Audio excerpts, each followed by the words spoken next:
여러분 안녕하십니까. 저는 독일문제연구소 소장 김동명 예비역대령입니다. 오늘은 지금 9월 달에 시작한 우크라이나의 대역습 이후로 여러 가지 정세 변화에 대해서 지난 영상에서 이제 말씀을 드렸고, 오늘은 이제 최근에 평화협상 얘기가 이제 솔솔 나오기 때문에 자, 이 문제에 관련해서 여러분께 말씀을 드리도록 하겠습니다. 그래서 평화협상 과연 이것이 종전으로 가는지, 자, 이 문제에 관련해서 여러분께 소개를 드리겠습니다.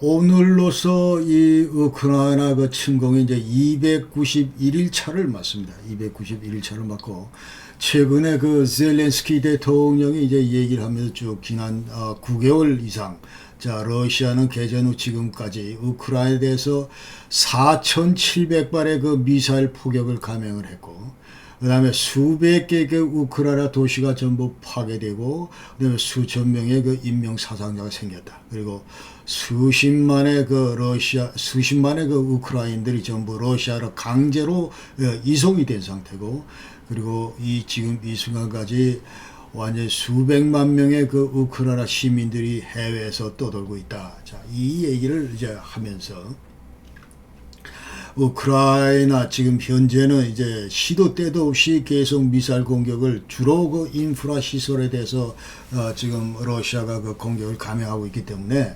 우크라이나 내에서는 1천만 명에서 많게는 2천만 명까지 이 전기 공급이 중단되고, 수시로 중단되고 단수되고, 그 다음에 난방 시설에 이제 어려움을 겪고 있다, 이렇게 이제 얘기를 했습니다. 그래서 지금 이미 이제 겨울에 진입했기 때문에, 자, 영하 10도에서 20도를 오르내리는 이런 강추위 속에서 눈과 추위와 진창에 이제 전부 고투를 벌이고 있다, 이 얘기를 했습니다. 자, 이런 가운데 평화협상 얘기가 이제 후반기에 들어서 소설 나오고 있는데, 이제 테슬라 창업자인 일론 머스크가 한번 얘기를 했고, 그 다음에 워싱턴 포스트에서도 지금 현재 이제 그 당시에 조 바이든 미국 대통령이, 자, 우크라이나 측에 대해서 러시아에 대해서 지금 현재 어떤 형태로든 평화협상 이것의 문호를 계속 열어놔라, 이런 얘기를 이제 워싱턴 포스트에서 했고, 그 다음에 미국의 합참 의장도 자, 평화협상을 지금 할 때다, 이런 얘기를 이제 한 바가 있습니다.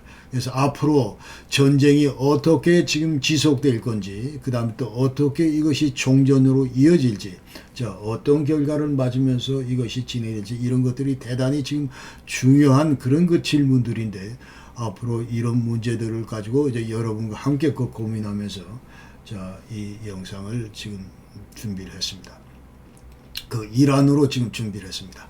그래서 오늘 말씀드릴 목차는, 먼저 이제 우크라이나 대역습 이후의 전황을 이제 간략히 소개를 드리고, 지금까지 어떻게 전개되어 왔는지, 그 다음에 12월 달 들어서 지금 전투 상황, 그러니까 남부 지역, 동부 지역, 그리고 흑해 이쪽 지역에서 이제 어떤 상황이 지금 벌어지고 있는지 여러분께 소개를 드리고, 그 다음에 현 상황 양 진영 전부 다 교착 상태에 빠져 있다. 자, 그러면서 이것을 이제 여기 대해서 이제 말씀을 드리고, 그 다음에 러시아 전력이 지금 많이 고갈이 된 상태다. 자, 구체적으로 어떤 상황인지 우크라이나 합참의 통계를 여러분께 소개를 드리고, 그 다음에 특히 미사일 관련해서 지금 현재 대단히 전력이 고갈돼 있다, 이 지점에 대해서 이제 우크라이나 국방장관이 최근에 얘기한 내용을 여러분께 소개를 드리면서, 또 국제사회가 우크라이나 전쟁 관련해서 지금 어떤 동향을 보이고 있는지, 자포리샤 원전 문제 이런 얘기를 하면서 이제 본격적으로 러시아와 우크라이나 평화협상, 자, 이 문제에 대해서 얘기를 하겠습니다. 먼저 2014년도, 지금 현재 2022년만 보면 안 되고, 이 전쟁 자체가 2014년부터 시작됐기 때문에, 자, 2014년 그 당시에 민스크 프로토콜, 자, 이 문제에 대해서 전부 얘기를 드리고, 자, 여기에 대해서 이 우크라이나가 어떤 컨셉을 가지고 있는지, 어떤 정서로 이 평화협상이라는 문제를 바라보는지, 자, 이 얘기를 드리고, 그리고 이 침공 이후에 올 2월 24일 침공 이후에 지금까지 이제 전반기에 이제 집중적으로 그 평화 협상이 있었고 이 내용에 대해서 소개를 드리고 또 후반기에 이 문제가 지금 나오고 있기 때문에 이 배경과 그 다음에 양측 입장이 어떤지 정확히 한번 살펴보고 그리고 이 앞으로 평화 협상이 어떻게 전개될 것인지 이 문제 그리고 이 구체적으로 이 전쟁이 어떤 그 상황에서 종료가 될 것인지 이 문제에 관련해서 이제 오늘 말씀을 드리겠습니다.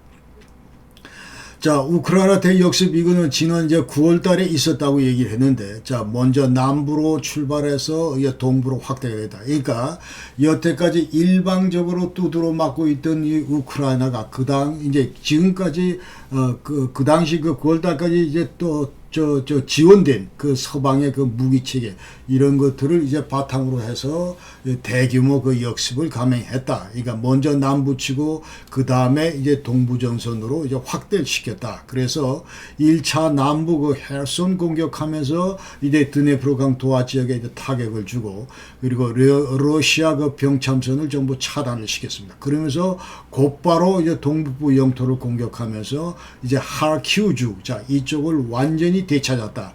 그러면서 점령국 약 한 6,000평방킬로미터를 이제 전부 회복을 했다. 이렇게 우리가 얘기할 수가 있습니다. 그래서 지금 요 전황도에서 보시다시피 9월 10일 날 이렇게 이제 남쪽에서 일단 그 돌파구를 줬고 그 다음에 남쪽에서 돌파구를 줬고 그 다음에 이제 북쪽에서 9월 11일 날 9월 12일 날 이렇게 많은 영토를 이제 그 확보를 했다, 이제 회복을 했다. 이게 이제 6천 평방킬로미터에 달한다. 이렇게 이제 보시면 되고. 그 다음에 10월 달도 마찬가지로 우크라이나 영토를 계속 확대를 했다. 수복 영토를 확대를 했다. 이렇게 해서 2,000평방킬로미터를 그 수복을 했다. 이렇게 얘기를 합니다. 그래서 헤르손주, 이제 하르키우주, 그 루안스크주, 이렇게 전부 전략 요충지 리만도 수복을 했고 10월 달에 그러면서 2,000평방킬로미터를 추가로 더 확대를 했다. 그래서 여기 지금 지도에서 보시다시피 이제 10월 달 가서는 이와 같이 11월 달까지 이쪽 계속 이 북부 지역에서 더 영토를 확대를 하고 이 남부 지역에서도 지금 계속 확대를 해오고 있었다. 이제 11월 달 가서는 지금 헤르손 남부 지역의 헤르손 이제 9개월 만에 지금 수복을 했다. 그러니까 지금 지도에서 보시다시피 11월 11일부터 13일 날 19일까지 그래서 11월 11일부터 16일까지 집중적으로 이제 헤르손 그 시를 전부 이제 공격을 했고 이 마찬가지로 이제 러시아 쪽에서는 이제 철수를 했다. 이제 그렇게 얘기를 할 수가 있습니다. 그래서 우크라이나 같은 경우는 이제 예비군을 동원해서 모두 120만 명을 이 남부 전선에 전부 투입을 했는데, 여기 보면 이제 빨간 쪽 이쪽에서 전부 퇴각하는, 여기 13일도 퇴각하고, 15, 16, 17, 18, 19까지 전부 퇴각. 그러니까 러시아 병력들이 전부 이제 헤르손 지역에서 퇴각하는 이런 그 모습이면서 점차 상대적으로 이제 우크라이나 그 병력들은 이와 같이 이제 헤르손 이쪽 지역을 좀 수복하는 그런 그 전황도를 지금 이제 여러분이 보실 수가 있습니다. 그래서 러시아 국방장관은 쇼이구는 이제 11월 9일 날 철수 명령을 내렸고 그 당시에 3만 명의 그 러시아 그 병사들이 드네프로강 남쪽 강변에서 이제 전부 일제히 그 철수를 했다. 이제 그렇게 얘기를 합니다. 그러면서 이거를 이제 그 다음에 디미트로 쿨레바 우크라이나 외교장관은 이번 이건 엄청난 그 승리인데 이 승리는 ein Sieg aller friedliebenden Nationen auf der ganzen Welt 해서 우리 우크라이나의 승리뿐만 아니고 이것은 전 세계 그 자유 평화를 그 사랑하는 모든 민족들의 승리다 이렇게 얘기를 하면서 그간 지원했던 이제 우방국들에 대해서 전부 찬사를 보냈고 간접적으로 그 다음에 헤르손주, 미콜라이우주 이걸 전부 통틀어서 4,500평방킬로미터를 수복을 했다. 11월 달에 이렇게 이제 얘기를 할 수가 있습니다. 12월 들어서 이제 그 남부 지역 그 전투 상황 간략하게 이제 요약을 해 보면은, 자, 아까 지금 현재 이게 똑같은 그 모습인데, 자, 그러나 헤르손 철수 이후 러시아 군들은 이제 도심지를 무차별 포격한다. 자, 떠나면서 이제 헤르손주에 대해서 완전히 그야말로 인프라 그 시설 집중 그 공격을 하고, 그 다음에 통신 시설, 급수 시설, 그 다음에 이 난방, 전기 뭐 이런 그 인프라 시설을 집중 공격하면서 시민들이 이제 전기, 수도, 난방 이런 혜택을 못 받고 지금 이제 그나마 또 이제 약탈까지 일삼는 막 그런 상황이 지금 현재 벌어지고 있고, 그래서 대부분의 그 헤르손주에 살고 있던 이 주민들은 전부 다 크멜리츠키 시로 전부 대피를 했다. 이제 중부 지역에 있는 크멜리츠키로 전부 대피를 했고, 그래서 지금 현재 우크라이나의 이 과제는, 자, 이 러시아 병사들이 떠나면서 전부 다 이 지뢰를 매설했기 때문에 이 지뢰 제거하는 문제, 그 다음에 러시아 공격으로 전력 생산의 이제 2분의 1이 전부 지장을 초래하기 때문에 1,000만 가구가 이 전기가 없는 상태에서 지금 현재 어려움을 겪고 있기 때문에 어떻게 이것을 이제 그 복구하느냐 이런 문제. 그 다음에 지금 4,000개의 그 웨아마슈투벤에서 이거는 이제 뭐냐면 이거는 이제 그 방공호대 큰 그 대피 시설을 한 4,000개를 이제 구비를 하는데, 여기에는 각종 이제 난방 시설, 수도 시설, 전기 시설 이런 것까지 전부 갖추고 주민들을 이제 그 수용할 수 있는 그런 그 대규모 그 집단 그 수용소를 지금 현재 설치를 했다 그런 얘기죠. 그러니까 이것은 마이너스 10도에서 마이너스 20도까지 전부 버텨낼 수 있는 그런 그 대피호다, 이렇게 이런 것들을 지금 준비하고 있다 하는 것입니다.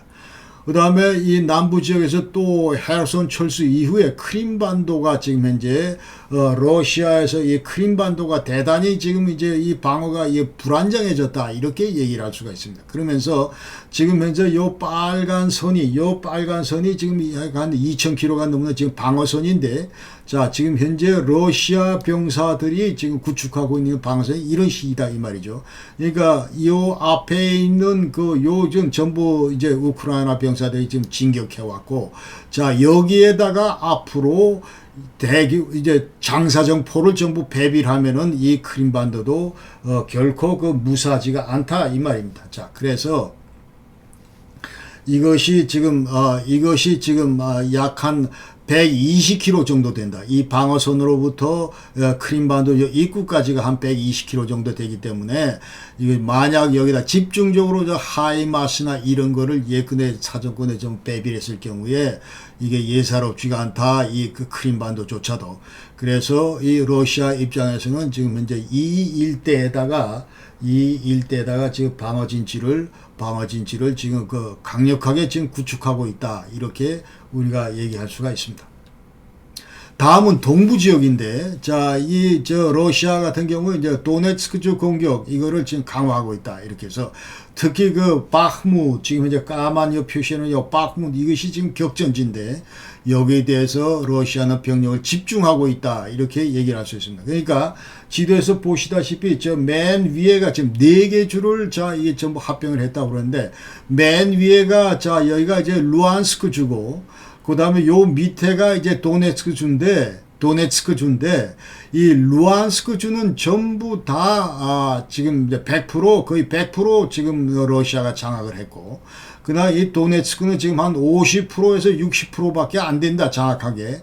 그래서 지난 9월 15일까지 푸틴이 이 바흐무스는 반드시 9월 15일까지 장악하라 이런 그 명령을 내렸는데, 지금 이제 10월, 11월, 12월 벌써 지금 3달이 지났음에도 불구하고 아직도 그 바흐무스에 대한 이제 완전히 그 장악을 못했기 때문에, 자, 이와 같은 그 이제 수명 차원에서 여기에다 이제 병력들을 집중하고 있다. 이제 그런 얘기입니다. 그런 얘기고, 자, 여기에 대해서 이제 우크라이나 측 이제 항전 지속된다. 그래서 여태까지 남부 지역에 배비된 7개 여단을 이쪽에다 지금 동부 지역에다 지금 틀어막고 있고, 그 다음에 하르키우주, 수미주, 이 북쪽에서 계속 국경 방어를 담당했던 그런 부대들도 이 지역으로 지금 보내고 있다.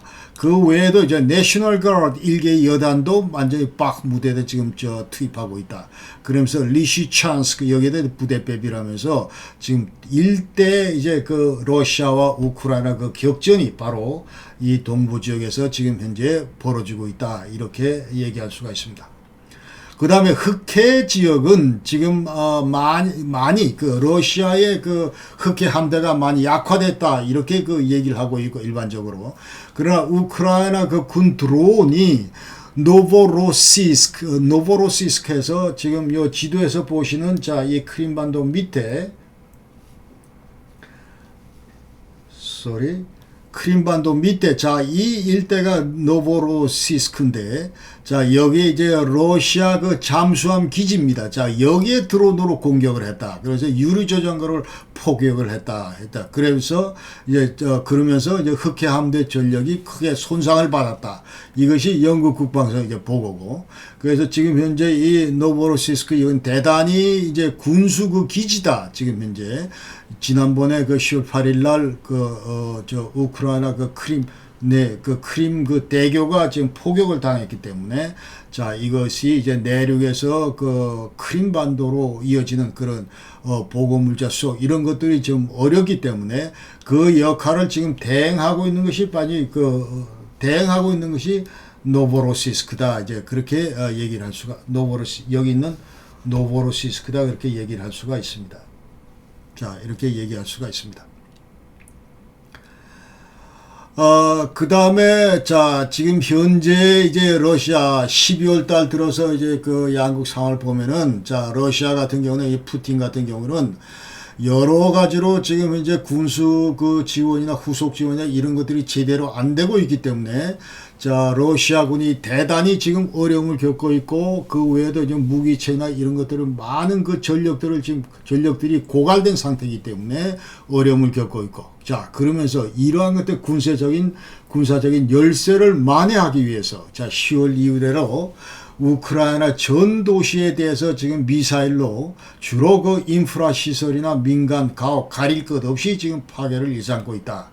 그러면서 이제 핵무기 사용 위협 이런 것들을 이제 지속하고 있다. 그래서 지난 수일간에 걸쳐서 무려 70여 발의 그 순항미사일 크루즈 미사일을 그 쐈는데 자 이것이 멀리는 이제 카스피에 그러니까 이란 북쪽 그쪽에 조지아 오른쪽 그쪽 카스피에서부터 이제 발진한 그런 그 장거리 그 폭격기로 지금 이제 우크라이나를 때리고 있고 그다음에 22발의 그 칼리브르 그 순항미사일 크루즈 미사일 이거는 이제 흑해함대에서 발사하는 뭐 이런 것들로 지금 우크라이나를 공격을 하고 있다 이렇게 얘기를 할 수 있습니다. 그러면서 자 인프라 시설들을 주로 이제 집중적으로 공격을 하는 이유는 자 이럴 경우에 이제 우크라이나 주민들의 그 사기를 저하시킬 수 있다 이렇게 판단을 한 거죠. 그러니까 자 이제 전기도 안 들어오고 뭐 물도 안 들어오고 예컨대 난방 시설도 뭐 겨울 지금 추워 죽겠는데 자 이러면서 이제 그 주민들이 자 지도부들 빨리 지금 평화 협상에 임하라 항복하라 뭐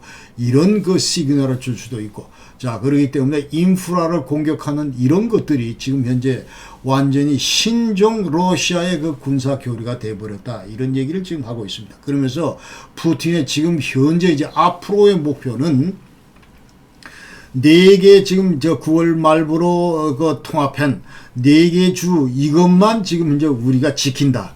그리고 추가 영토 확장 이런 거는 절대로 안 한다. 이제 그렇게 얘기를 하고 있다는 것이죠. 뭐 실제로 그렇게 할 여력도 안 되고 그러면서 이제 12월 10일부로 또 2차 동원령을 내릴 그 가능성 뭐 여기 대해서도 지금 얘기가 되고 있습니다. 그러니까 지난 11월 21일까지 약 30만 명 전부 있다 신규 투입을 충원을 했는데 자 요번에 이제 동원령을 내리면은 이제 러시아뿐만 아니고 조금 전에 말씀드린 이 4개 지역 그러니까 루안스크, 도네츠크, 자포리샤, 케르손 요 4개 주 지역에서도 이제 전부 징집을 한다. 이렇게 지금 가닥을 잡고 있습니다. 그 다음에 최근에 또 이 우크라이나는 러시아 그 본토 3개의 그 비행장을 이제 드론으로 공격했다. 이 쿠르스크라고 하는 이제 지역인데 이것은 이제 러시아하고 그 우크라이나 국경인데 그러나 이제 러시아 본토를 그 공격한 겁니다. 이 드론이 우크라이나 그 드론이 공격을 했다. 그래서 그 이유는 지금 현재 이 지역에서 그 크루스크 지역, 이 지역에서 계속 우크라이나 그 포격 폭격기나 미사일이나 이런 것들이 계속 날라온다 이 말이죠. 그러니까 자, 이 포격 발진 기지이기 때문에 우리가 때린다 이제 그런 얘기입니다. 그러면서 실제로 이 크루스크 이쪽 그 비행장에는 이제 핵 운용 부대도 있고, 자, 이 문제가 심각하기 때문에 이제 푸틴은 12월 6일 날, 이게 3, 4일 전에 이미 이제 내부 안보이사의 그 NSC를 소집해서 모든 수단을 동원해서 자, 국내 안보를 우리가 지켜야겠다 하면서 이제 핵 카드를 다시 한번 강조를 했습니다. 자, 이런 상황에서 우크라이나 그 젤렌스키는 유엔에다가 앞으로 러시아에 대해서 더 강력한 그런 제재를 촉구를 했습니다. 그러면서 러시아는 완전히 지구상에서 이 남아있는 유일한 그 아주 그 강력한 테러 국가다 이렇게 얘기를 하면서 완전히 테러 이것은 이제 그 인류의 맨슐리히카이트 그런 거를 완전히 침해하는 그런 행위고, 그러면서 우리 우크라이나가 완전히 국제적인 그 테러 국가의 인질로 잡혀 있어서는 안 되겠다 하면서 지금 현재 상임 이사국의 하나인 러시아 과연 P1으로서의 그런 지위 이것이 지금 가능한가 이런 본질적인 문제를 지금 제기하고 있다 그런 얘기입니다. 그러면서 젤렌스키는 앞으로 우리가 잃었던 그 실지 이건 반드시 우리가 회복한다 이 얘기를 하면서 앞으로 2천여 개의 그 도시과 마을 이런 것들을 우리가 해방해야 될 그런 해방시켜야 할 그런 목표다 이렇게 얘기를 하고 있습니다. 지금 러시아군 피해 관련해서 우크라이나가 합참 보고에 보면은 자, 어제 보고에 따르면은 러시아 병사는 93,390명이 사망을 했다 이렇게 이제 발표를 하고 있고, 또 여기서 보면은 자, 보시다시피 전차 이게서 2,937대가 지금 파괴가 됐다. 그러니까 공식적으로 시프리나 이런 데 이제 3,000대 있다고 얘기를 했는데 전부 다 지금 전차는 없다 이제 이런 결론을 우리가 내릴 수가 있는 것이죠. 그러면서 이제 그 외에도 이제 전투 드론 이런 것들도 지금 많이 파괴가 됐다. 이제 그렇게 지금 이 사진은 그동안 여태까지 그 러시아 무기가 어떤 것들이 지금 파괴됐는지, 떨어졌는지 이런 것들을 우크라이나 병사가 지금 지켜보고 분석하고 있다. 그런 얘기입니다. 그 다음에 자, 이것은 우크라이나 그 국방장관 올렉시 레즈니코프가 지금 현재 자기 그 트위터에다 발표를 한 건데, 소개를 한 건데, 이것을 이제 보면은 러시아의 그 재래 전력 가운데 특히 그 고정밀 그 유도 무기가 절대적으로 부족하다 이런 얘기를 지금 하고 있습니다. 그러니까 이스칸더 이 미사일조차는 자, 개전 초기에는 900기 정도를 가지고 있었는데 지금은 119 해가지고 지금은 13% 그러니까 87%를 전부 소모했다. 그 얘기를 하고 있고, 그 다음에 칼리브르 그 순양 미사일도 개전 전에는 500기를 갖고 있었는데 지금은 229기밖에 없다. 한 반밖에 안 남았다. 이제 그 얘기를 지금 하고 있습니다. 그러면서 자, SM-55 이것도 이제 347 그러니까 약 한 74% 정도 이제 25% 정도 좀 썼다는 얘기고, 그 다음에 그 외에 이제 S3 그 로켓 이거는 6,980발 정도를 아직도 이제 가지고 있다. 그 얘기고, 공중 발사 미사일 이것도 이제 800발 정도를 가지고 있다. 그렇게 이제 얘기를 하고 있습니다. 그러면서 이 레즈니코프 국방장관 얘기는 러시아 유도 무기가 왜 이렇게 고갈되고 지금 취약한가? 그러니까 4개의 그 큰 장애물이 있고 적이 있는데 그 첫 번째가 우크라이나의 우리의 그 우수한 방공 시스템 때문에 그렇다. 그 얘기를 하고, 두 번째는 러시아의 그 전문 인력들도 부족하고, 그 다음에 이 국제 제재나 그 다음에 시간 이런 것들이 절대적으로 그 러시아 측에 불리하기 때문에 그렇다. 그래서 국제 제재 같은 경우에 이제 이 제재를 인해서 그 센시티브한 어떤 반도체 공급 이런 것들이 지금 어렵기 때문에 여러 가지로 정밀 무기 생산하고 하는데 또 이 정비하는데 여러 가지 어려움을 겪고 있다. 이제 그런 얘기를 지금 하고 있습니다. 그러면서 이와 같은 그 유도무기 전력 손실이 막대하기 때문에 러시아는 결코 이번 전쟁에서 이길 수가 없다. 이 얘기를 지금 하고 있습니다. 그러면서 추가적으로 또 하는 얘기는 지금 현재 러시아가 갖고 있는 이 유도무기 전력들을 살펴볼 때 앞으로 크게 3차례 대공세 작전밖에 할 수가 없겠다.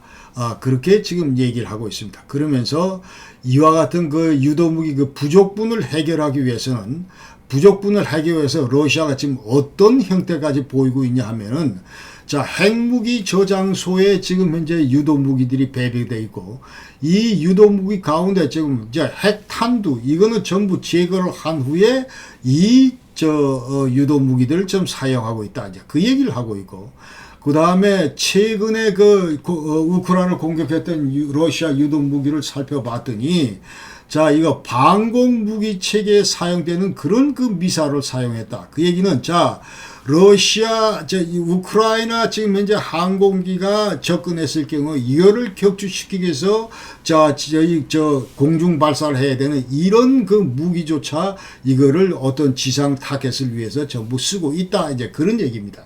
그러니까 용도 외에 이와 같이 그 전용을 해서 그 정도로 모든 분야의 그 유도 정밀 무기가 지금 고갈돼 가고 있는 그런 상태다. 이제 그런 얘기를 하고 있고, 그 다음에 흑해함대 전력 이것도 약화돼서 흑해 통제 영향권 이런 것들도 계속 축소되고 있다. 이제 그렇게 얘기를 하고 있습니다. 자, 지금부터 이제 국제사회는 앞으로 이 우크라이나 전쟁 관련해서 어떤 그 동향을 보이고 있는가. 자, 이 얘기를 이제 간략히 그 말씀을 드리겠습니다. 다음은 그 국제사회, 우크라이나 전쟁 관련 동향인데, 자, G20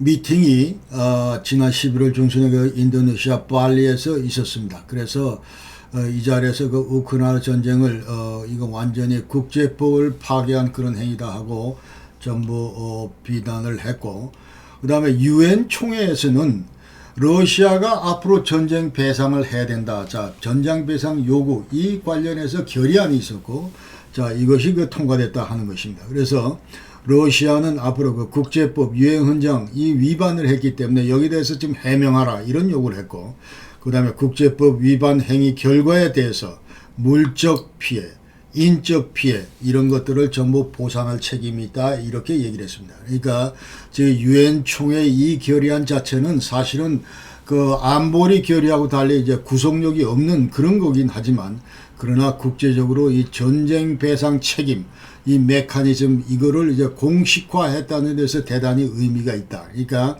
이번 전쟁에 대한 러시아의 어떤 이런 책임 이런 것들을 이제 그 국제사회에다 공식적으로 지금 현재 이것을 제기를 하고 여기에 따른 어떤 전쟁 배상 이거를 이제 최초로 그 제기했다는 데서 대단히 의미가 있다 이렇게 생각을 합니다. 그 외에도 에이펙 21개국 이제 그것도 마찬가지로 11월 중순에 타일란드에서 있었는데, 태국에서 있었는데, 여기서 우크라이나 그 침공 전쟁 이것에 대해서 굉장히 그 비판을 했다. 그 다음에 29차 OSCE 그 강요 회의가, 그러니까 57개국 외교부 장관이 폴란드 그 로츠에서 모였는데, 자, 여기서 무슨 일이 생겼냐 하면은, 자, 러시아 외교부 장관 세르게이 라브로프 이 사람 그 입국을 거부를 했습니다. 그러니까 왜 거부를 하냐면은 이 사람 명단이 그러니까 EU 그 생션 리스트에 전부 포함이 되어 있기 때문에 그렇습니다. 그래서 여기에 따르면은 러시아 외교부 장관은 일단 그 해외 여행을 자유롭게 못한다 이 말이죠. 그러니까 EU 그 제재 속에 들어가 있기 때문에 그렇다. 그러니까 유명 인사들을 전부 생션 리스트에 올려놨는데 그 중에 그 라브로프가 들어있기 때문에 그렇다 이런 얘기.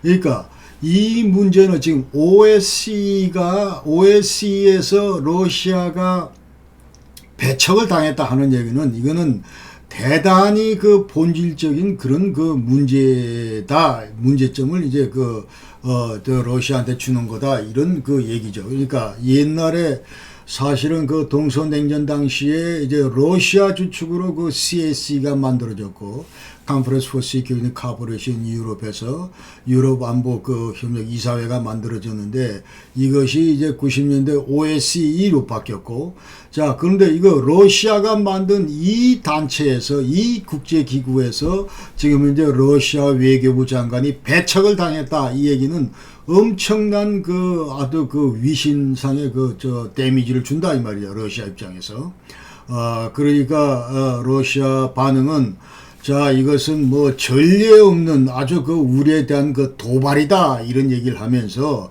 이것은 OSC의 어떤 신뢰성 이런 거에 그야말로 그 회복할 수 없는 그런 그 피해를 준 그와 같은 그 조치다. 그러니까 폴란드, EU 너희들이 우리를 너무 함부로 다루고 있다. 이렇게 지금 푸념을 늘어놓은 겁니다. 그 외에도 EU에서는 이제 앞으로 2년 동안 그 우크라이나에 대한 그 군사 지원 계획, 그 Military Assistance Mission, 자 이것을 이제 전부 결정을 했고 여기에 따라서 앞으로 15,000여 명의 그 우크라이나 병사들을 이제 교육을 시키고 훈련을 시키고 독일 연방군도 내년 6월까지 우크라이나 군 5,000여 명을 이제 교육시킨다 이렇게 계획을 가지고 있고 그 다음에 또 지금 내년 봄에 아마 러시아가 대공세를 취할 것이다 이런 얘기들이 간간히 들리는데 자 여기에 대해서 미국 정보 당국은 전혀 그럴 여력이 없을 것이다 이것은 불가능할 것이다 이런 그 진단을 내놓고 있습니다. 지금 현재 병참 뭐 이 군수 지원 이런 문제도 좀 있고 그 다음에 러시아 군인들의 그 어떤 사기 이런 것도 떨어질 대로 떨어져 있기 때문에 내년春계 대공세 이것은 불가능할 것이다. 이렇게 지금 진단을 한다. 자포리샤 원전 여기에서 러시아는 완전히 그 보호구역 시큐리티 존 여기서 아직 철수를 안 하고 있습니다. 철수를 안 하고 있고 러시아는 여태까지 지난 봄에도 그리고 8월 달에도 원전을 공격을 했고 그 다음에 지난 11월 달에도 폭발 사고가 있었고 자 이런 것들은 전부 다 러시아가 고의로 지금 현재 여기에 대한 포격을 가고 있다. 이런 것들이 이제 서방 세계의 진단이다. 왜 그럼 그러냐 하니까 전력 그 공급을 일단 못하게 해놓고 자 그러면서 인근 그 우크라이나 주민들의 어떤 이런 심리적인 불안감 이런 것도 조성을 하면서 또 반전사상 이런 것도 고출시키면서 그러니까 포괄적인 어떤 이런 심리적 카드 일환이다 이렇게 전부 해석을 하고 있다 이 말이죠. 우크라이나 원전은 전 세계 그 핵 에너지의 한 20% 정도 생산을 하고 있다 이렇게 돼 있고 지금 여기 자포리샤 외에도 지금 우크라이나는 사우스 유크레인 그 다음에 리브느 그 다음에 크멜리츠키 자 이 세 군데 원자력 발전소를 가동하고 있다. 그 다음에 저쪽 체르노빌 여기는 2000년도 중반에 이제 전부 다 폐쇄시켰다. 자, 지금부터는 우크라이나 러시아 그 평화 협상에 대해서 본격적으로 여러분께 얘기를 하겠습니다.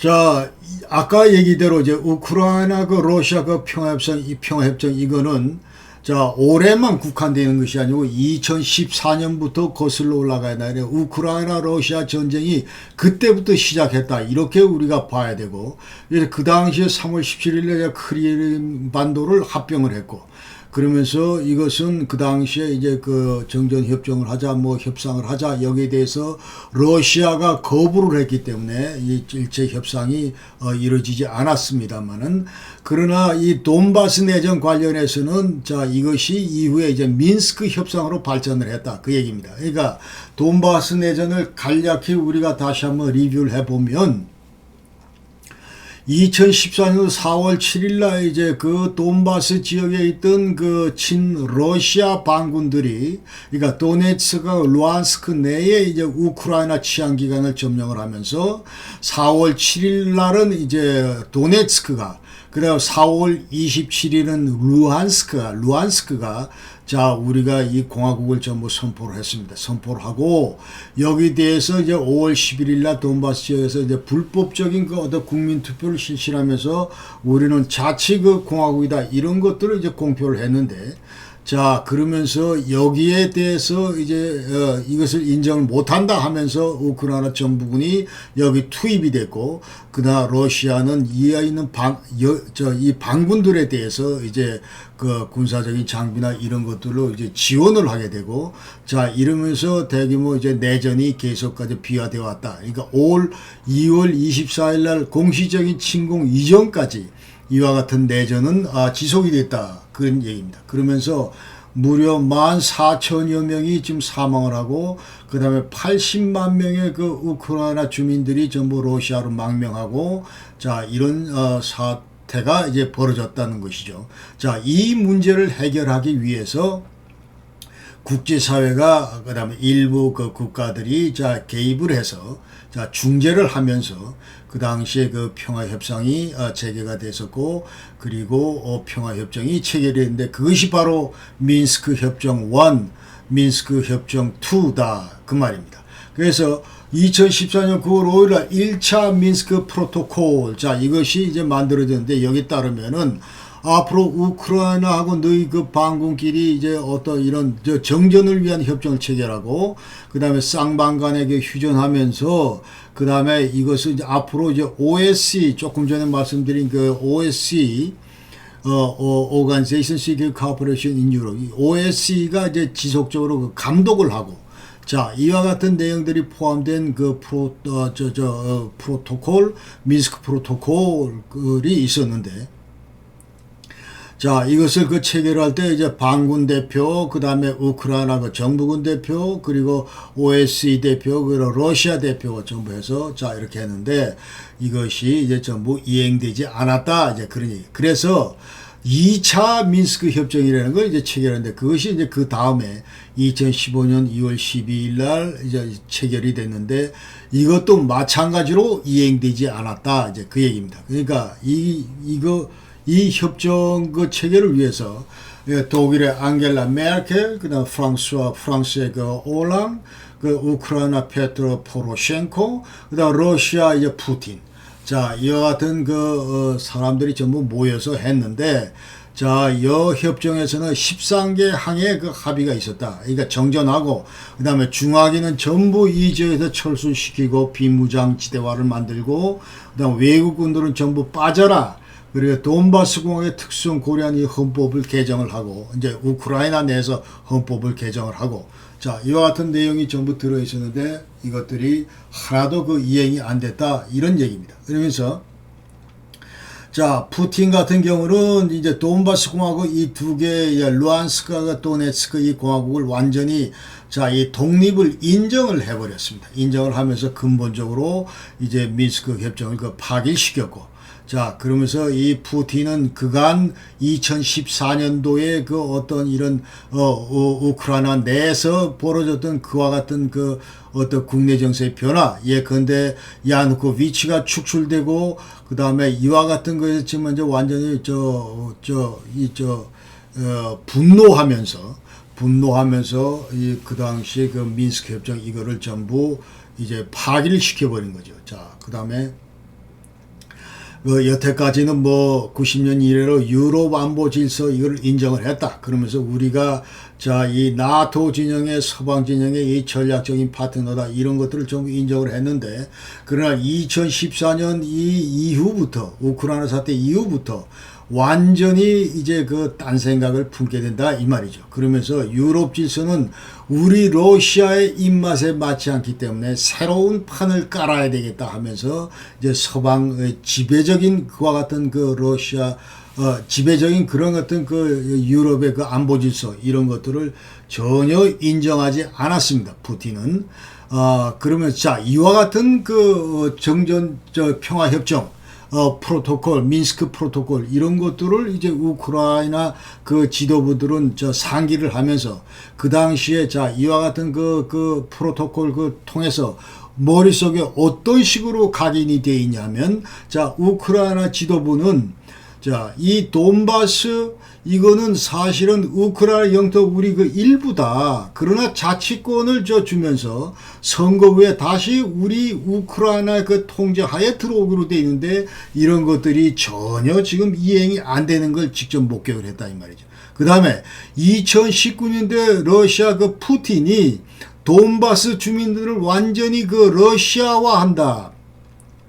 이거를 또 정확하게 지켜봤다. 이게 민스크 그 합의 전부 그 민스크 정신 이거 전부 다 위반이다. 이렇게 전부 다 봤다는 것이죠.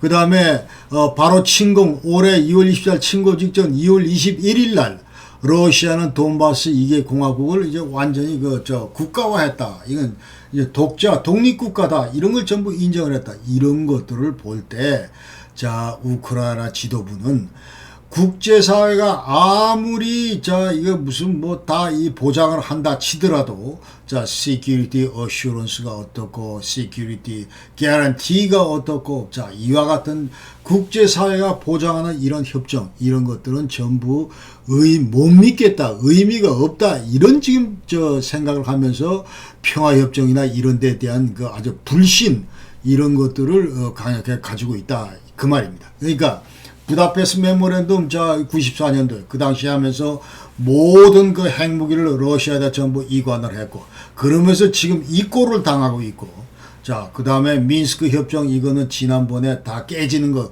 2014년도에 다 목격을 했고 그렇기 때문에 평화협정 진짜 이거 별 볼 일 없는 거다 그런 그 아주 불신이 지배적이다 러시아 우크라이나 그 지도부에는 그렇다는 것을 우리가 알아야 됩니다. 그러나 2022년도 우크라이나 침공이 개시된 이후부터 러시아와 우크라이나 간에는 이제 평화 협상이 진전이 됐습니다. 개시가 됐습니다. 그 얘기는 24일 날 침공 직후에 이제 2월 28일 날이 있었고 3월 3일 날이 있었고 3월 7일 날 이제 그 평화 협상이 진행이 됐다. 어디서 진행됐냐? 벨라루스 국경 프리피아트라는 그 벨라루스 그 국경 도시에서 있었는데 그 젤렌스키와 루카셴코 합의로 이제 됐는데 여기에서는 다른 것들은 그 합의가 안 됐고 그러나 지금 현재 그 러시아 포격이 진행되고 있기 때문에 우크라이나 주민들을 어떻게 안전하게 이 대피를 시킬 건지 회랑을 만들 건지 이런 것들에 대해서 이제 합의한 바가 있습니다. 그 이후에도 3월 9일에서부터 4월 9일까지 근 한 달간 평화 협상이 이제 지속이 됐습니다. 이것은 주로 이제 터키 여기에서 이제 주로 이루어졌고 그 다음에 이 코로나 사태 때문에 직접 그 대표단이 현재 못 가고 그 다음에 온라인 포맷으로 상당수 많은 많은 날들은 이제 온라인 줌으로 전부 이런 그 회의를 했다 그런 얘기입니다. 그러면서 이 회의 자체는 그러나 양국 간의 그 외교부 장관이나 그다음에 국방 차관 장관 그다음에 대통령실 고문 이와 같은 그 책임 있는 그 안보 관련 그 수장들이 전부 모여서 그 회의를 했다. 그러나 5월 17일부로 공식적으로 이와 같은 평화 협상은 전부 이제 종결이 됐습니다. 그러니까 완전히 중단한다 이런 발표를 했고 왜냐하면은 러시아가 그간에 이제 부차에서 민간인 학살을 했다 이런 것들이 이제 만행이 탄로가 났고 그 다음에 5월 16일 날 그 마리우폴이 함락됐고 이와 같은 상황에서 더 이상 평화 협상을 하는 것은 의미가 없겠다. 이와 같은 것이 이제 우크라이나 그 지도부의 판단이었습니다. 그래서 전반기 이 평화협상에서 이제 양측 간의 주장을 살펴보면은 먼저 그 우크라이나 측의 주장은 이런 것들이 전부 이제 함축된 것이 3월 29일 날 그 이스탄불에서 있었던 양국 간의 평화협상에서 제기된 그 이제 프로토콜 커뮤니케에서 우리가 알 수 있는데 이른바 이제 10포인트 플랜에서 10개 항으로 구성된 이와 같은 그 우크라이나 그 정부의 입장 이런 것들을 이제 러시아 측에다 전달했습니다. 자, 여기에 따르면 이스탄불 커뮤니케 여기에 따르면은 제1항은 자, 우리 우크라이나는 그 중립국가로 남는다. 그리고 비동맹, 나토, 뭐 이런 데도 전혀 가입하지 않고, 그리고 핵무기 개발 이런 것도 안 하는 비핵국가로 남는다. 단, 국제적인 그런 어떤 그 법적 구속력을 갖추는 그런 그 어떤 그 시큐리티 개런티가 있을 경우에 그렇다. 그런 얘기입니다. 그러니까 국제적인 그 안전보장 조치가 확실하게 이뤄질 경우에 그러면서 이 국제적인 안전보장을 도대체 누가 하느냐. 리걸 개런토 스테이트가 누구냐. 파스벌. 그러니까 유엔 안보리 그 5개 상임 이사국을 포함해서 튀르키예나 독일, 카나다, 이태리, 폴란드, 이스라엘 이런 나라들이 예를 들어서 이제 만약 포함이 되면서 완전히 우크라이나가 안보를 그 보장을 할 경우에 우리는 중립국으로 비동맹 국가로 비핵 국가로 남겠다 이런 얘기를 이제 우크라이나는 했습니다. 그리고 두 번째 포인트는 뭐냐 하면은 자, 이와 같은 그 시큐리티 개런티 자, 이거는 그러나 절대로 크리미아 반도, 크림반도, 그 다음에 세바스토폴, 그리고 그 돈바스 어떤 지역 이런 것들로 확장돼서는 안 된다. 이제 그 얘기는 앞으로 이 크림반도나 세바스토폴이나 이 돈바스 이런 것들을 절대 국제사회의 어떤 협정이나 이런 그런 협상 대상물로 전락시키지 않겠다. 왜냐하면 이런 것들은 우리 우크라이나 고유의 영토이기 때문에 여기에 대해서는 일체 왈가왈부하지 말아라 이런 얘기입니다. 자, 세 번째는 자, 우크라이나는 더 이상 어느 누구에게도 자, 외국 군사의 부대나 군사 세력들이 우리 땅에 주둔하는 거 이런 것들을 일체 허용하지 않을 것이고, 그리고 만약에 네 번째, 만약에 어떤 우크라이나에서 어떤 이런 공격 행위가 있을 경우에 반드시 그 국제협정에 안보협정에 안전보장 그 협정에 서명했던 나라들은 반드시 우리 우크라이나에 대해서 그 안보 지원을 해야 된다. 이런 얘기들이 들어 있습니다. 그러면서 다섯 번째는 또 이런 만약 공격이 외부 공격이 있을 경우 이거는 즉각 유엔 안보리에 우리가 보고를 하겠다. 이제 그런 얘기들이 들어 있다. 나머지 다섯 개들은 전부 행정적인 그런 얘기니까 자 필요 없고. 그래서 이 러시아 그러나 그 당시에 이제 전반기 그 평화협상에서 그 러시아는 또 무슨 얘기를 하냐면은 자 우리가 지금 너들 때리고 있는데 언제 이 때리는 것이 끝나냐. 그 전제 조건은 뭐냐 하면은 무조건 너들은 항복을 하라. 우크라이나. 그리고 무조건 너들은 국가가 완전히 해체가 돼야 된다. 그 얘기는 자, 젤렌스키 레짐 이것은 완전히 나치 레짐과 같은 그런 그 나라이기 때문에 완전히 이 탈나치화 해야 된다. 국가가 완전히 해산을 해야 된다. 이런 얘기를 했고, 그 다음에 우크라이나 너들은 비군사화해야 된다. 전부 무기를 내려놔야 된다. 이런 얘기를 이제 했습니다. 그러면서 크림반도 이건 우리 거고, 그 다음 돈바스에 두 개 공화국 이거는 독립국가로 완전히 인정을 해야 되고, 그 다음에 너들은 나토 가입하면 안 되고, 그리고 우크라이나 앞으로 중립국으로 남아야 되는데 누구처럼 스웨덴이나 오스트리아와 같은 그런 형태의 그 중립국으로 남아야 되겠다. 이렇게 이제 푸틴이 강조를 하면서 우크라이나에 이제 전부 다 공식 언어로 이 러시아어를 도입을 하라. 이런 얘기를 지금 전반기 평화협상에서 러시아 측이 이와 같은 조건들을 전부 제시를 했다. 이 말입니다. 자, 그거 볼 때 지금 현재 완전히 이제 우크라이나가 제시하는 그런 조건, 러시아가 제시하는 그런 조건이 완전히 어느 누구도 이제 합치하지 않는 그야말로 그 평행선에 달리는 누구도 지금 수용할 수 없는 그와 같은 그 조건들을 전부 제시해 왔다. 이런 것들을 우리가 지금 알 수가 있고요.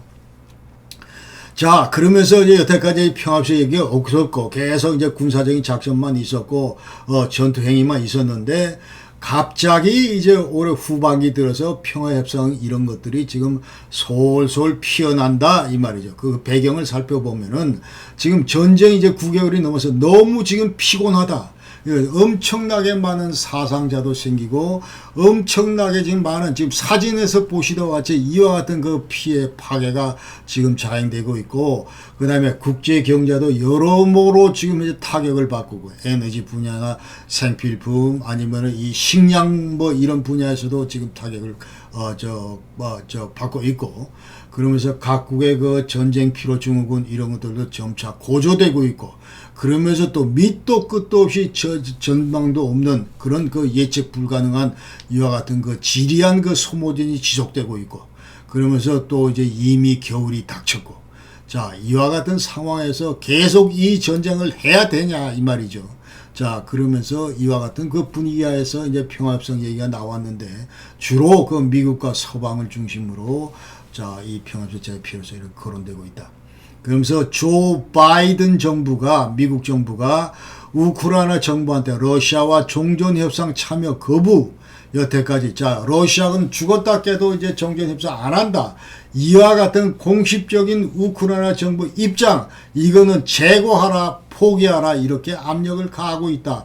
이런 것들이 이제 올 11월 달에 그 워싱턴 포스트에서 전부 보도를 했다 이 말입니다. 그 다음에 두 번째는 지금 사진을 보는데 이분이 이제 막 밀리 그 미 합참 의장인데 자 이분이 11월 17일 날 자 지금 앞으로 이 전쟁에서 러시아나 우크라이나가 어느 누구도 군사적인 목표를 달성할 수 없다. 절대로 군사적으로 승리할 수 없는 그런 전쟁이다. 이런 얘기를 했습니다. 그러면서 자 헤르손 여기서 완전히 러시아가 철수도 하고 이러기 때문에 이것이 이제 좋은 그 시그널이 된다. 그러면서 앞으로 평화협상 체계를 위한 그런 계기로 삼아야 되겠다. 이 얘기를 이제 막 밀리 합참의장이 하면서 앞으로 이제 이것을 정치적인 해법 이것은 모색할 시점이다. 이런 얘기를 하는 거예요. 그러면서 평화협상에 이제 참여한다. 이런 것들은 만약에 이렇게 만약 우리가 자 평화협상 앞으로 하겠다. 이런 저 얘기를 할 경우에 이것은 여태까지 우크라이나를 지원하고 있는 여러 기타 여러 나라들한테 좋은 시그널을 준다. 국민들의 일반 형사. 야, 우리가 지금 도우고 있는데 그래도 그 우크라이나를 열심히 싸우면서 그래도 항상 그 평화적으로 이 문제를 해결할 수 있는 그런 의지를 갖고 있는 나라다 하면서 좋은 반향을 일으킬 수 있는 그런 그 계기가 된다 이 말이죠. 이 합참의장 얘기에 따르면은 그러면서 앞으로 추가적인 국제사회의 지원 이런 것들을 담보할 수 있는 자 그러면서 직접 그 전쟁 피해로 시달리는 모든 이 파티들로부터 지원을 보장받을 수 있는 그런 그 계기가 될 것이다. 그런 얘기를 하면서 이번 전쟁은 우크라이나도 마찬가지고 러시아도 마찬가지고 지원하고 있는 모든 나라들조차도 전부 다 패자다. 이번 전쟁에는 승자가 없는 그런 전쟁이다. 이 무모한 전쟁은 빨리 끝내야 되겠다. 이런 것이 이제 미 합참의장 막 밀리의 컨셉입니다. 또 다른 사람은 지금 현재 이 사진에서 보시는 이언 머스크, 그러니까 테슬라 전기자동차 테슬라 그 창업자인데, 자, 이 사람이 네 개의 플랜, 네 개의 플랜을 제시를 했다. 그런 얘기죠. 그러니까 이 머스크의 그 컨셉은 자, 러시아 공세 이거를 빨리 중단시켜야 되겠다. 그러기 위해서는 이 우크라이나 너희들이 좀 양보를 해야 겠다. 이제 그런 얘기입니다. 그러면서 영토 분리 이거를 우크라이나에 대해서 이제 설득할 필요가 있겠다. 이제 그런 얘기. 그래서 이 머스크가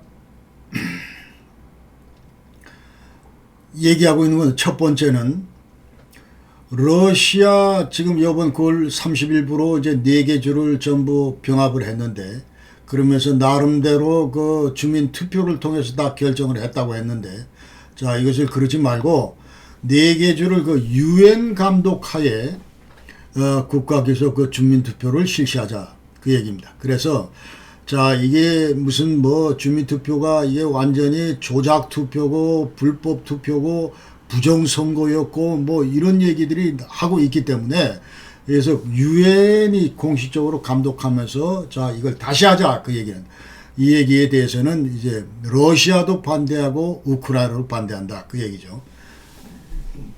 근본적으로 자 이 네 개 주는 전부 우크라이나 땅인데 왜 지금 현재 이와 같은 그 저 주제넘는 그런 저 행동을 하느냐 이제 그런 얘기고.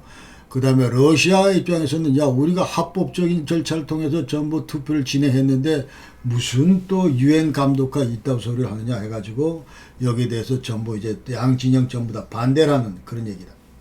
그다음 두 번째는 크림 이거는 러시아 땅이다. 그러니까 자객권을 허용하면 안 된다 이 얘기를 했습니다. 그러면서 러시아 영토로 계속 종소시켜야 된다 이 얘기를 당연히 이제 우크라이나 측에서는 여기 대해서 이제 반대를 하고. 그 다음에 러시아군은 즉각 철수하라. 세 번째. 네 번째는 우크라이나는 이제 중립국으로 남아야 된다. 자, 이런 얘기를 지금 하고 있는데, 자, 중립국 이 문제는 지금 현재, 우크라이나도 관심이 없고, 러시아도 관심이 없는 뭐 그런 얘기다. 이제 그런 얘기를 우리가 아셔야 되고. 자, 여기에 대해서 당연히 우크라이나 주민들은 이제 전부 분노하고 있습니다. 특히, 우크라이나 그 전저 주독대사 지금 현재는 우크라이나 그 외교부 차관으로 가는데 멜닉 이 사람 하는 얘기는 자 이 독일말 좀 쓰는 게 뭐냐 하면 자 내가 이게 첫 번째 자 내가 지금 현재 이 외교관으로서 차마 그 뭐 험한 얘기는 못 하겠고 집어쳐라 이언 머스크 관도 좀 꺼져 뭐 그런 얘기를 저 하면서 그 다음에 Jetzt wir keine Ukrainer jemals deinen verdammten Tesla Scheiß kaufen. Also viel Glück. 자, 그 얘기를 했습니다. 그러니까 자 지금 현재 이 소리 들은 우크라이나 주민들이 너희들 그 테슬라 이 자동차 사겠냐? 아무도 안 산다. 그러면서 야 굴락 그 얘기를 지금 했습니다. 그래서 지금 현재 후반기 이제 평화협상에 나타난 우크라이나 그 입장을 살펴보면은 먼저 우크라이나 그 주장은 자 평화협상을 우리가 뭐 안 한다 그 얘기가 아니고 평화협상 뭐 좋은데 반드시 전제 조건이 있다. 첫 번째 러시아가 모든 점령구역과 크림반도에서 반드시 철수를 해야 되고 두 번째 전쟁 피해 이거는 100% 보상해야 되고 세 번째 러시아가 여태까지 우크라이나 내에서 자행했던 모든 전쟁 범죄 여기에 대해서 이제 국제 그 사회가 완전히 추궁을 해야 되겠다 이 얘기를 첫 번째 이제 내놓고 있습니다. 그래서 두 번째 만약 위와 같은 그 전제 조건이 수락되지 않을 경우에 우리 우크라이나는 그 일체 양보나 타협 없이 앞으로 계속 항전이다 이런 얘기를 하겠습니다. 그래서 특히 그 잘루시니 그 지금 사진에 보이는 젤렌스키하고 악수하는 우크라이나 합참의장은 무슨 얘기를 하냐 하면은 아까 그 막밀리 미 합참의장이 자 지금은 평화협상을 할 때다 이렇게 얘기한 거에 대해서 이제 맞대서 자 그러면서 우리는 일체 지금 현재 평화협상이나 무슨 뭐 양보나 이런 거 일체 받아들일 수가 없다. 그러면서 유일하게 지금 현재 그 협상을 하기 위한 전제 조건은 자 모든 그 점령국에서 러시아 군대가 철수를 할 때만 가능하다 이 얘기를 미국 합참의장한테 했습니다. 그 다음에 세 번째 우크라이나 입장은 젤렌스키가 자 공허한 평화협상 논의 이런 건 반대다. 그러니까 협상을 위한 협상 뭐 이런 것들은 일제할 필요가 없다. 그러니까 국제사회가 진짜 러시아가 그야말로 협상에 임할 수 있도록 그렇게 압력을 좀 가해라 그런 얘기를 하면서 공허한 협상 이런 것들은 완전히 그 웃기는 짓이다 이제 이렇게 얘기를 했고 그 다음에 자 솔솔 그 러시아 측으로부터 나오는 뭐 일시적인 정전 이런 문제는 전혀 고려하지 않고 있고 여기에 대해서는 반대다 이런 얘기입니다. 그러니까 일시적인 정전 이거는 종전을 가져오는 뭐 그런 것들도 아니고 상황을 오히려 더 악화시킨다. 그러면서 러시아의 그 일시적 정전기도 이거는 지들이 그 전력 재정비를 위한 어떤 시간 벌기 수단이다. 이렇게 이제 판단을 하는 거다. 이 말이죠. 그러면서 진정한 평화는 dann echte dauerhafte ehrliche Frieden kann nur durch die vollständige Zerstörung der russischen Aggression entstehen. 자, 이 얘기를 했어요. 그러니까 진정한 그야말로 지속적인 진정한 어떤 그런 그 평화라고 하는 거는 우리 우크라이나에서 평화라고 하는 거는 완전히 러시아 공격 이것이 그야말로 완전히 파괴됐을 때 이 파괴를 통해서만이 진정한 평화가 이루어진다. 이것이 이제 우크라이나 입장이다. 이런 말입니다.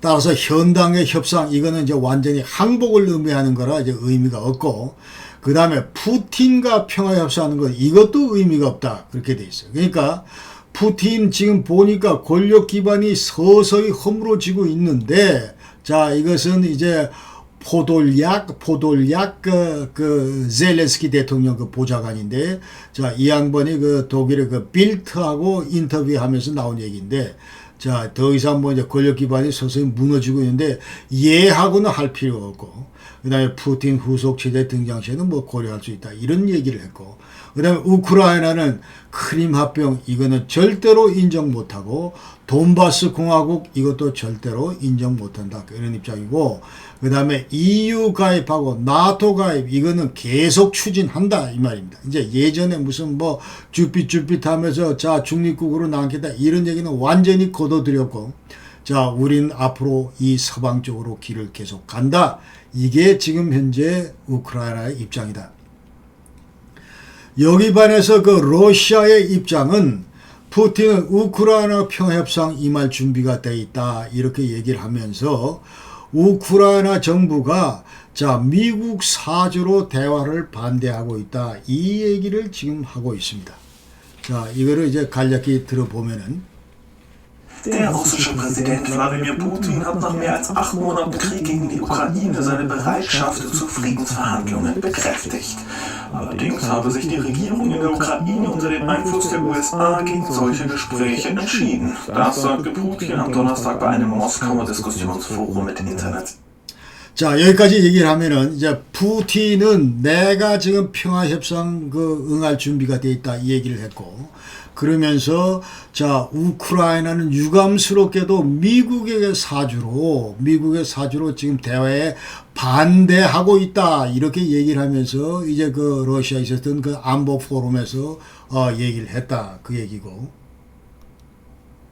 Diskussionsforum mit internationalen Experten. Der Kreml-Chef hatte Ende September 4 ukrainische Regionen annektiert und bei einer Rede im Kreml auch Verhandlungen angeboten. Der ukrainische Präsident Volodymyr Zelensky lehnte Gespräche mit Putin per Dekret aber ab. 자, 여기까지는 지난 9월 말에 이제 9월 30일부로 그 4개 주를 다 러시아로 전부 다 합병을 했는데 그 즈음 해가지고 평화협상 제의를 이제 이 젤렌스키가 푸틴이 했는데 젤렌스키가 여기 대해서 완강하게 거부했다 이제 그 얘기입니다. Mit Blick auf den von ihm am 24. Februar befohlenen Überfall auf das Land sagte Putin, dass die Ukraine ohne Rücksicht auf ihre Soldaten kämpfe und deutlich höhere Verluste verzeichne als Russland. Zu den Gründen des Krieges sagte er einmal mehr, dass das Streben der Ukraine in die NATO mit russischen Sicherheitsinteressen nicht vereinbar sei.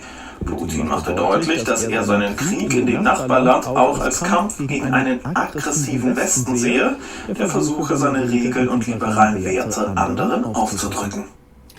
자, 여기까지는 2월 24일 날 그 당시에 그 우크라이나를 그 침공을 하면서 자, 그때 이제 그 젤렌스키는 자, 이 상황을 제대로 파악을 하고 그러면서 실제로 그 총을 든 우크라이나 병사들의 입지나 이런 것들을 좀 헤아리면서 해야 되는데 전혀 그러지 않고 했기 때문에 지금 현재 우크라이나 병사들의 그 피해가 사망자나 뭐 이런 피해가 지금 이 러시아보다 훨씬 많다 그런 얘기를 하면서 자, 그 다음에 우리가 왜 전쟁을 했냐 하면은 나토하고 우리의 그 안보위에 이런 것들이 전혀 조율되지 않고 합의되지 않았기 때문에 그런 거고, 그래서 우리가 보는 지금 현재 이 문제 그 근본적인 문제는 자, 서방이 문제다. 서방이 지금 우리의 적이다. 그 말이죠. 그러니까 서방이 계속 사정하기 때문에 우리의 타겟은 그 서방이다. 이런 얘기를 하면서 앞으로 이와 같은 우리의 그 스탠스, 이 원칙 이런 것들은 계속 이제 그 지속하겠다. 이제 그런 얘기를 했습니다. 그러면서 두 번째 그 서방 측 우크라이나 무기 재정 지원 이런 것들이 지금 문제다 이 말이에요. 그러니까 우크라이나가 평화 협상을 거부하는 이유는 서방 측에서 지금 계속 뒤에서 배후를 봐주고 있기 때문에 그렇다. 그러면서 서방은 4개 우리 그 합병 지역 이거를 반드시 인정을 해야 되고, 그 다음에 우리가 이 특수작전 이거를 이제 종식시키려고 하는데 이것은 이제 어떤 형태로 이제 가능할 거냐 하면은 우리가 군사적인 목표를 달성하든지 아니면 평화 협상을 통해서 가능할 것이다. 이런 얘기를 이제 그 외교부 장관이 했습니다. 라브로프가. 그 다음에 우크라이나 이제 중립화 이거는 지금 현재는 관심이 없습니다. 관심이 없고, 그 다음에 지금 그러나 러시아 내에서 지금 현재 그 기류는 최초 그 거의 뭐 80, 90%가 우크라 침공에 대해서 전부 푸틴을 그 지지를 했는데, 그러나 푸틴의 전쟁이 반대하는 뭐 그런 기류가 과반수 이상이다. 그렇게 돼 있고, 그 다음에 평화 협상을 그 지지하는 그 여론이 12월 달 가서는 55%에 달한다. 이제 그런 얘기입니다. 7월 달엔 30%였던 것이 지금 12월 달에는 55%까지 오다. 이제 지겹다. 빨리 이제 평화협상을 통해서 자, 종전으로 가자. 이런 것들이 그 러시아 여론으로 이제 돌아섰다. 이런 얘기를 우리가 알 수 있고. 그래서 전쟁 지속하자. 이 얘기는 지금 현재 25%밖에 안 된다. 그 얘기입니다. 12월 달에. 자, 그래서 지금 이제 전반기, 후반기 이 평화협상 양측 입장의 쭉 변화를 보면은 우선 양측 중립화 언급 이건 전부 사라졌다. 이제 러시아가 야 너들 중립화 해라 이 얘기도 사라졌고, 우리가 중립화 하겠다 이 얘기도 사라졌다. 그다음에 두 번째는 우크라이나가 네 국제사회가 우리에 대해서 안보 보장을 요구하라, security guarantee, 그다음에 assurance 이런 요구 전부 사라졌다. 그런 것들이 절대로 우리를 우리 안보를 보장하지 못한다. 이런 걸 지금 우크라이나가 뼈저리게 느끼고 있다. 이 말이죠. 그 다음에 EU, 나토가 포기, 이것도 하라. 이런 것도 전부 사라졌다. 그러니까, 우크라이나는 죽었다 깨도 지금 우리는 가겠다. 절로 EU하고 나토 쪽으로 가겠다. 이런 거고. 그 다음에 푸틴의 그 평화협상의 대상은 서방인데, 반면에 그 젤렌스키의 평화협상 대상은 이제 러시아다. 그러니까 모든 러시아로부터 이런 긍정적인 조치가 이루어졌을 경우에 평화협상이 가능하지만, 그러나 푸틴 입장에서 보면은 뭔가 지금 서방이 담보하는 그런 조치들이 충족돼야 평화협상으로 나아가겠다. 그런 얘기죠. 그러니까 너들 무기 같은 거 안 준다든지 예컨대, 자, 우리 무슨 나토 품으로 품지 않겠다든지 그런 그 확약이 있어야 평화협상을 임하겠다. 이제 그런 얘기죠. 그 다음에 이 푸틴은 유감스럽게도 지금 현재 이게 러시아 입장에서는 협상 대상자에서 이제 점차 배제되고 있는 그런 분위기다. 이런 얘기죠. 그러니까 완전히 이제 푸틴의 입지가 사그러들고 있다. 이런 것들이 이제 중요 변화다. 이런 얘기고. 그래서 이런 걸 볼 때 2013년도에는 이제 민스크 프로토콜 여기까지 귀결이 됐지만, 여기 2022년도는 거기까지 택도 없다. 그런 얘기죠. 평화협상을 통한 해결 전망 이거는 아주 요원하다. 이렇게 지금 얘기를 할 수가 있습니다. 그래서 앞으로 2022년 그 평화협상 전망을 이제 해보게 되면은, 먼저 평화협상 이거는 양 진영 간의 그 군사적인 세력 균형 여기에 대해서 전적으로 좌우한다. 이런 것들을 지난 전반기의 어떤 이런 흐름을 통해서 우리가 파악할 수 있겠다. 그 얘기입니다. 첫 번째, 침공 초기에는 그 당시에 러시아는 일방적으로 우크라이나를 때렸고 전국토를 유린했고, 그러면서 무력으로 강제적인 강화, 딕타트 프리든 해서 현재 군사력을 앞세우면서 강화를 요구를 했는데, 자, 그러나 이것이 시간이 가면서 군사적으로 정치적으로 완전히 실패로 끝났습니다. 자, 그렇죠. 그러면서 2차 공세하면서 완전히 러시아의 군사력이 별 볼 일 없다. 이런 것들이 전부 만천하에 드러났고, 자, 그러면서 상대적으로 우크라이나 병사들이 상대적으로 선전한다. 이런 것들이 국제사회에 이제 전부 각인이 되고, 자, 그러면서 최초 우크라이나가 최초 그 3월달, 4월달 그 당시에 그 평화협상 당시에는 상당히 그 위축돼서 상당 부분 이제 양보할 뭐 그런 태세를 갖췄는데, 자, 그러나 4월달 지난 다음부터 자, 세력 균형이 완전히 이제 우크라이나 쪽으로 유리하게 발전되면서 형성이 됐다. 이렇게 얘기할 수 있으면서, 자, 이런 판도에서, 이런 판국에서, 자, 이 평화협상에 임하는 우크라이나의 입장이 반드시, 완전히 바뀌었다. 이렇게 지금 우리가, 얘기를 할 수가 있습니다. 그러면서, 덩달아 이제 러시아군의 각종 그 전쟁 범죄, 아까 이제 부차에서 만행, 그냥 마리우폴의 민간인 학살 이런 것들이 계속 그 탄로가 나고, 자, 이런 것들이 공표가 되고 하면서 평화협상 이런 거 해서 뭐 하냐? 자, 신뢰감이 완전히 약화되고, 그 다음에 우크라이나, 자, 죽었다 깨도 이제 우리는, 자, 잃었던 영토 회복, 이런 것들이 중요하지. 이건 절대로 지금 현재 무슨 평화협상이나 이런 걸 통해서, 그런 거, 아니다. 그러면서 우크라이나 이제, 강경한 그 협상 태도를 보이면서 이제 계속 군사적으로 성과를 과시할 때, 그러면서 이제 국제사회 우리의 위상을 강화시킬 수 있고, 또 우리의 입지를 평화협상에서 앞으로 보완할 수 있다. 이제 이런 그 입장으로 돌아섰다는 것이죠.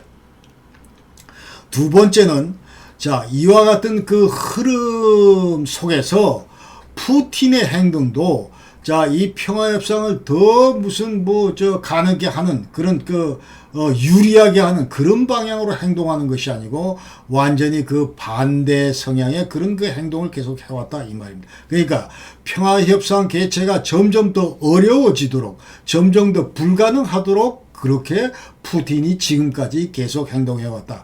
5월 이후에 계속 그런 식으로 행동해왔다. 그런 얘기입니다. 그러니까 여태까지 지금 러시아군의 그 군사적인 문제점은 계속 드러났는데 그럼에도 불구하고 전쟁을 계속 지속시킨다든지 아니면 계속 에스컬레이션 시키고 그 다음에 핵 공갈은 지속적으로 지금 현재 강조를 하고 있고 자 이러면서 평화협상은 이제 완전히 물 건너가게 만드는 그와 같은 분위기를 연출해 왔다 이 말입니다. 그러면서 또 그런 가운데 아까 얘기대로 우크라이나 그 사계주를 러시아 영토로 합병을 한다든지 자 이 마당에 어떻게 우크라이나가 지금 평화협상 이 얘기를 할 수 있겠는가 그 얘기입니다. 그러면서 앞으로 그런 의미에서 평화협상 전망을 우리가 이제 고찰을 할 때 평화협상의 성사 여부는 자 푸틴 한 사람에 딸려 있다 이렇게 얘기하죠. 그러니까 푸틴이 어떤 결정을 내릴지 아니면 푸틴의 입지가 어떻게 바뀔지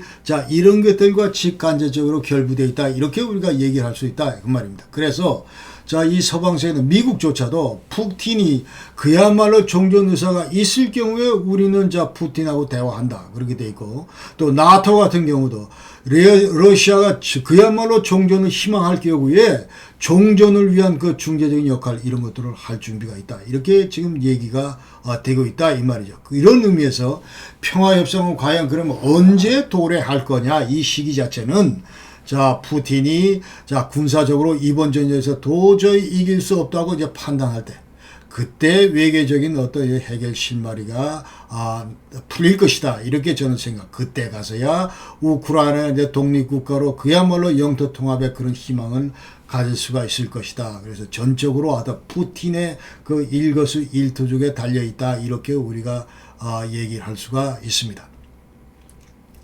그러나 이제 평화협상 관련해서 이제 개최 관련해서 이제 변수는 자 아까 얘기된 국제사회가 자 평화협상 수락 관련해서 우크라이나의 압력 이거는 시간이 갈수록 더 커질 수 있겠다 이런 생각이 제가 들고 그래서 여러 나라들이 지금 전쟁 피로도를 호소하고 있고 자 그 다음에 여러 가지 그 어려움들이 있기 때문에 그 다음에 또 다른 문제는 자, 누가 뭐라 그래도 러시아는 국제정치의 한 축이다 이 말이죠. 그러니까 저와 같은 큰 축을 이루고 있는 러시아를 계속 저렇게 코너로 몰면서 고립시키는 것이 과연 그게 이 만사가 아니다. 그런 얘기를 지금 현재 전부 이 저 강대국들 하고 있다 그 말입니다. 그러니까 미국조차도 그런 그 저 개념을 가지고 있고, 그 다음에 그뿐만 아니라 중국이나 인도, 튀르키예 이런 나라들, 이런 부류의 그 국제정치의 큰 그 어떤 집단들도,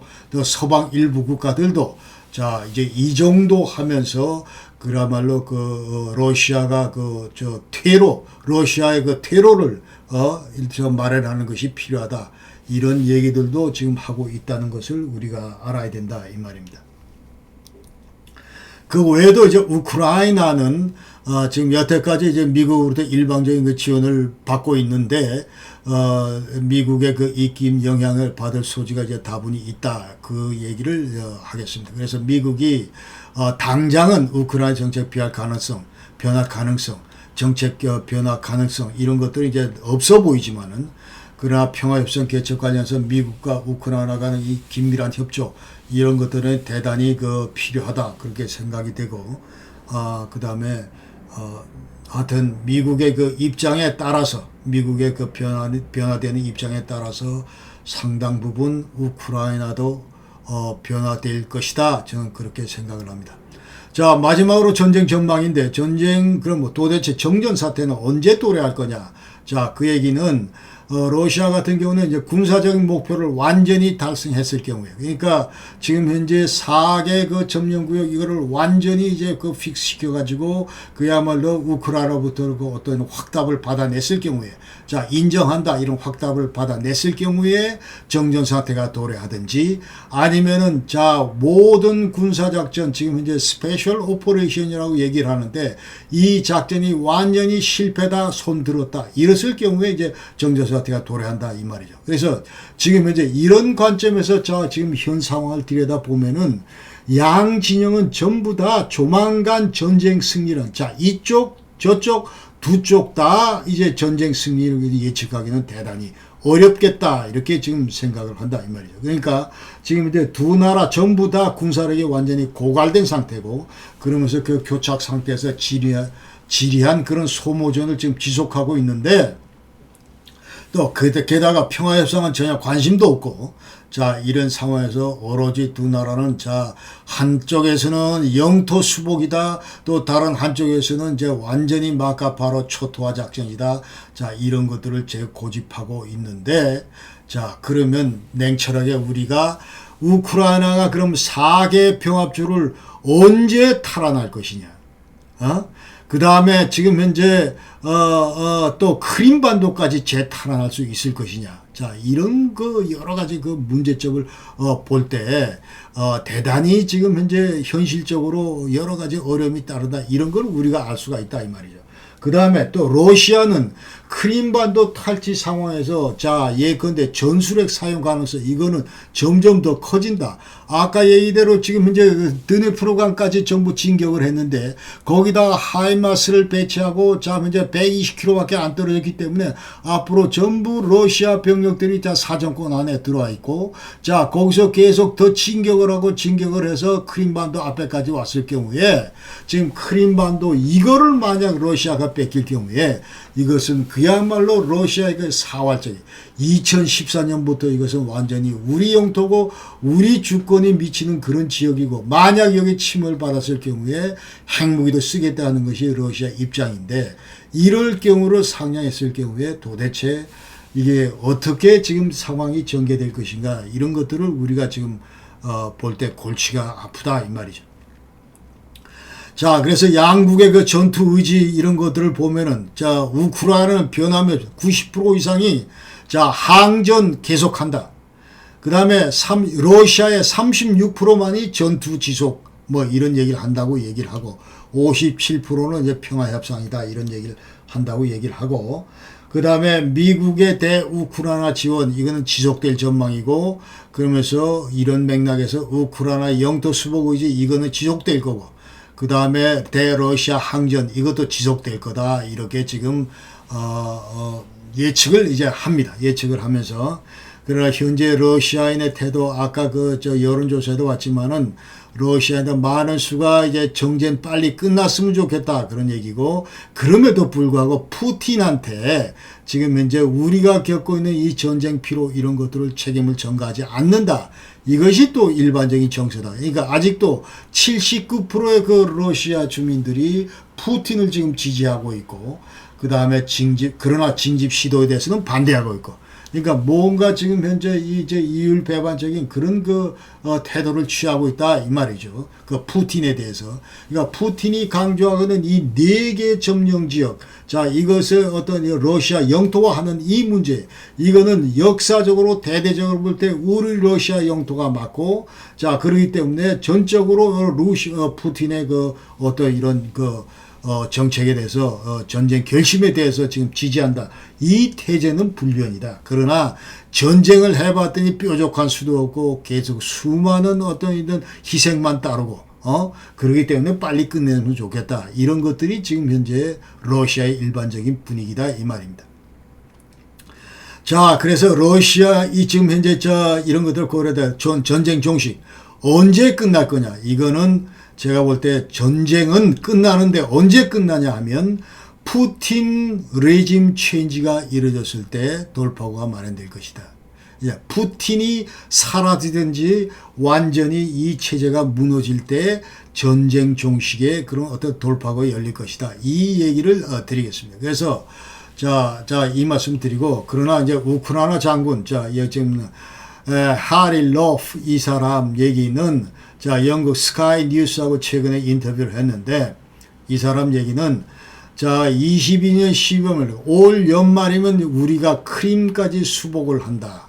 크림반도까지 우리가 챙긴다. 그 얘기를 했고 내년 중반 가면은 아마도 전쟁은 종료될 것이다. 이런 얘기를 했는데 자, 이것은 어디까지나 이제 우크라이나 장군의 그 예측이다. 이렇게 여러분이 참고로 아시고 전적으로 이 전쟁의 그 승부는 이 전쟁의 전망은 자, 이 사진에 나와 있는 이 푸틴의 마지막 시선 자, 이제 마지막 푸틴의 미래와 달려 있다. 이렇게 지금 현재 말씀을 드리면서 자, 오늘 긴 영상 자, 이것으로 오늘 말씀을 전부 마치도록 하겠습니다.